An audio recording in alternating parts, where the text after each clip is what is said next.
it is feeding the water out. I can see the water coming out. If you guys can see that, I'm gonna zoom in so you can see. So it is pushing the water out. Look at that leaf right there. See that? It pushed it out.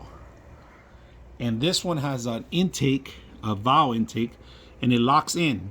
So things could come in, but nothing comes back out from that valve. So, all right, I bought the sponges for one reason, and this is the only reason I bought them for, because I do have a lot of shrimp in my tank, and I also have a lot of little tiny fishes that are sucked in all the time. So today we bought the sponge and we added to this system in there.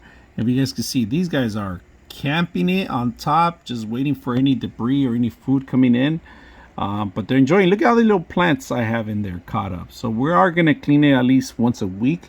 Make sure there's no debris in there. And like I said, I got a pack so I can always replace them. Very simple. I'm enjoying the sponges. I like them. They're flexible. They fit on anything. So I'm protecting this area where they don't get sucked in at all. I like that they're completely covered underneath the bottom too. So I hope you guys enjoy the video.